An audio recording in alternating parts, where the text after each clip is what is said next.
Today we are joined with Father John Duya. I hope I've pronounced that correctly. Father JD has been here with us for the last 3 weeks or so, and he has been an inspiration to us, the youths, especially.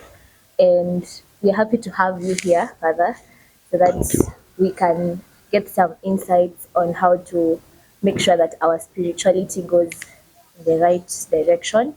And of late, we've seen a secularized kind of world whereby people come for mass just because. I think there's a day you mentioned it during mass.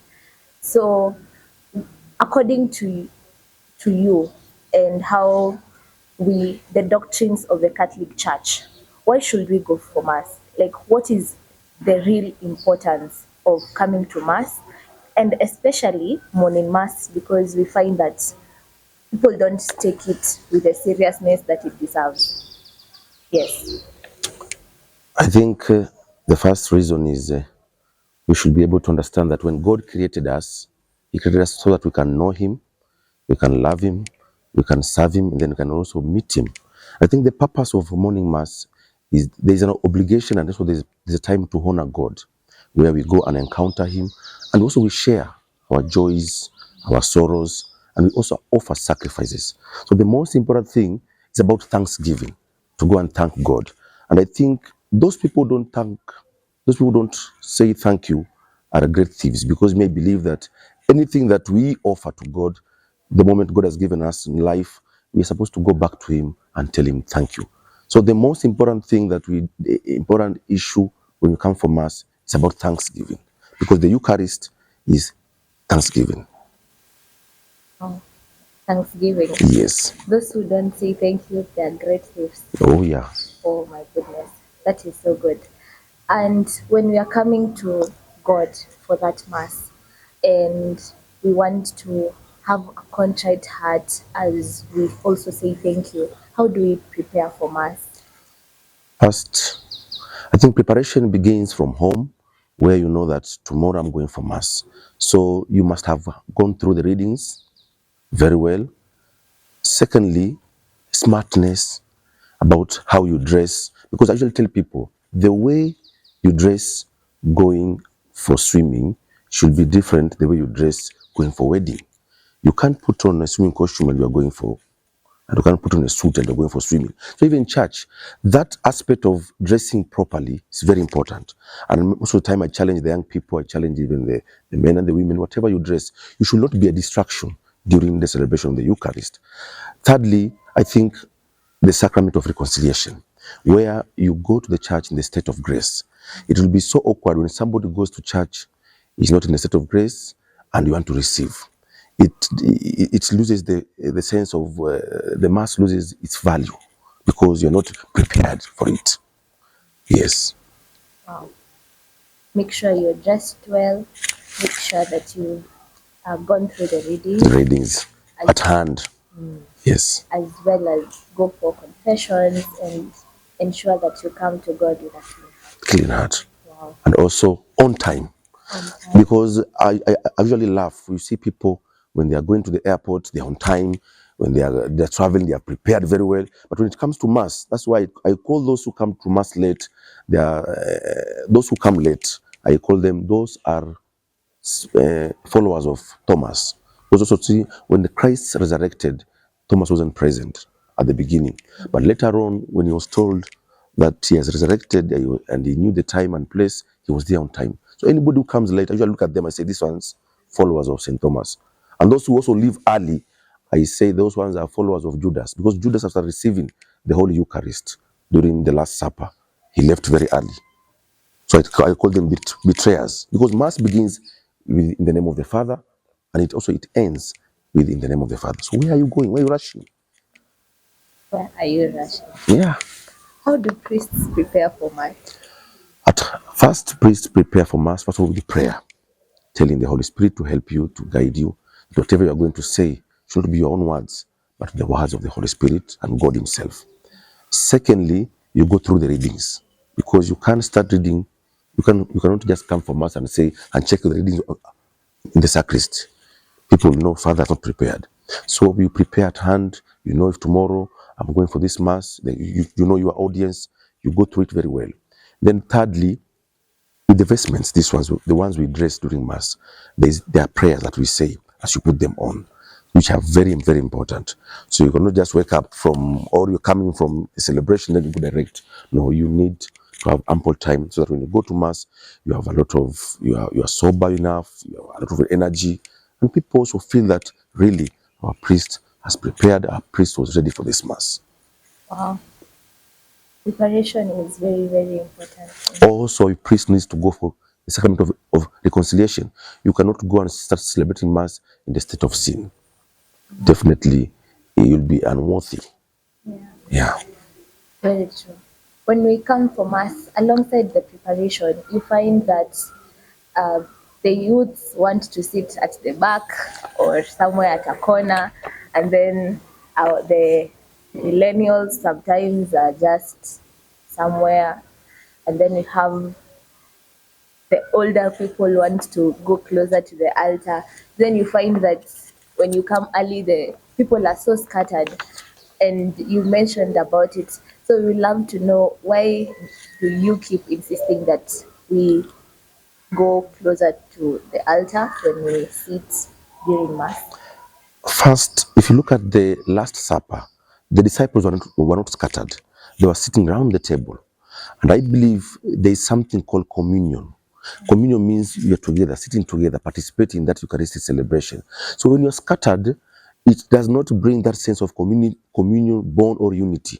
Because now, if you're scattered, then Father says, let us offer each other a sign of peace. You're in that corner. You're in that corner. How are you going to offer that peace? So are you going to be moving around, causing distraction and so me usually insist, can we sit closer? Because if you go to the cinema, everyone rushes to sit in front. If you go to the stadiums, everyone wants to sit in front. Then how comes when it comes for mass, you want to scatter, you want to be away from? I tell people, come closer, sit in the nearest benches near the altar. Those are VIP. And I don't know why people fear. And you see, when you scattered or you sit behind, you prevent others who come late also to start sitting behind. So again, it looks awkward. A big chapel where people are scattered. When there's no mass and you're scattered, that's okay. But when there's mass, why don't we come together? Practical example, in a parish where there's no generator, power goes. Want me to shout? I won't. I'll speak to those who are near, because if you're seated behind there, you're going to create a lot of chaos. So that we can't hear you. But you're seated behind. Practical example, look at your church. And I think one day I was having mass at Bakita. And every time I saw people sitting behind, I could switch off the microphone so that those who are in front can benefit. So that those ones who are behind tomorrow, they'll come forward. Father, you're funny. Um, I think you really put it so well. We need just the whole aspect of Jesus and the disciples sitting on a round table. Yes. That is so true. Um, the most important part of Mass is the consecration, and most people do not know how to give it and the reverence that it deserves. What is the significance of the precious blood of Jesus during Mass? You see, the Catholic Church, we are centered on the Eucharist, and everything that we celebrate when we have a wedding is the Eucharist. When you have baptism, we have the Eucharist. When you have the sacrament of reconciliation, Eucharist is the center. So all the sacraments are surrounding there. So if that is the center, and there is no reverence, there is no preparation, then it loses its value. And that's why for me, I even insist, and I've observed it here, even in the outstation, that don't be a block during consecration. If you can't kneel, just go behind the wall where you cannot block anyone. Because the moment you stand, you are blocking somebody to see what is happening. That's why you see even our churches, most where the sanctuary is elevated. So people were supposed to be very visible, is a priest, at that time of consecration. So somebody wants to talk to Christ. So when I elevate the Eucharist and you are busy blocking somebody, it's not fair. I've seen it here, and I'll talk about it. I'll remind people, if you can't kneel because of your health issues, why don't you allow Why don't you stand somewhere you can't block anyone? That's why you see even during the choirs are also advised, even time of mass, if they can sing standing, well, everybody's also standing. Because if they stand, and they usually do also blocking others to see what is happening in front there. So there is that important and that dialogue that somebody wants to talk to Christ when he's been elevated. That's why for me, I usually advise people when during consecration and the Eucharist is being elevated, don't look down. Talk to Jesus. People, what is that? Talk to Jesus. Tell Jesus what you want him to do to your family, to yourself. That's the moment you're supposed to talk, because it's the very solemn moment. Yes. How does the concept of the precious blood of Jesus impact our spiritual lives? Number one, it nourishes us. Number two, it strengthens us. Number three, it sanctifies us. So that's why I may tell people a good Catholic should always have balanced diet. Participate in the Word of God, participate in the Eucharist. The moment you are only one, you're one-sided, then you miss the beauty of the Mass. Because when after receiving that Eucharist, and I told people here, now you become the eyes, you become the ears, you become the legs of Jesus. Now go and encounter the broken people outside. But you receive the Eucharist, you're still the same person. The same mouth which receives Eucharist is the same one gossiping seriously after Mass. Even you become even worse. So you don't even receive, just go and admire. Because we have those who come and they're really wanting to receive. There are certain things which have blocked them not to receive. So sanctification, nourishment, and strength. That's what we receive, and that's the impact that we get from the body and blood of Christ. Wow. I always pray that that body of Christ, when I receive it, that I become someone new. I become like Jesus, to allow him to make use of me in his service. That's very powerful. And now looking at that journey of your from beginning of preparation for mass, and you take those readings and dress well so that you don't become a distraction, and you go for confessions, you come early, you sit closer to the altar, and you receive and have a conversation with Jesus during the Holy Eucharist celebration. What what favors do we get from attending Mass in such preparations? So the first one, we receive the grace, which is very important, so that we grow in the virtues of holiness, so that we get transformed. During Mass there's transformation, and if you look at the miracles which happen during Mass are very interesting. I tell people sometimes when we have baptism, these little infants came in with not being the family of God. Then after Mass, they go out. They have been made now members of the family of God. So the first favor and the greatest one is the grace of God, where now we grow into the holiness and the likeness of Christ. And that's why I usually remind people, before Mass, talk to God. That's why I don't entertain this issue of people have come for Mass, they're busy doing politics outside. Then when they see a priest coming, that's when they start running. So they want even to knock him. Sorry, Father. I believe that before Mass, go to church, talk to God, offer your intention. What do you want God to do? Then during Mass, allow God to talk to you through the Eucharist, through the Word of God, through the priest. Then after Mass, go and talk to others about God, how you have experienced Him, and what God has done to you. But you see people now after Mass is worse. Hey, Father, ametuchekesha. So you came to laugh. So you miss the important thing. And that's why I tell people offering and sacrifice is very important. Last Sunday's reading, it was a God of multiplication.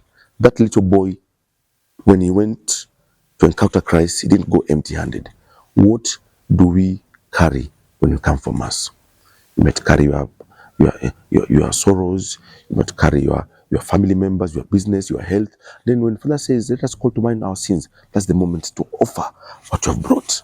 I'm offering my family, offering myself, I'm offering my job, so that it can, you see, when God receives, He sanctifies it, then he gives it back to us. Just like the little boy, the God of multiplication.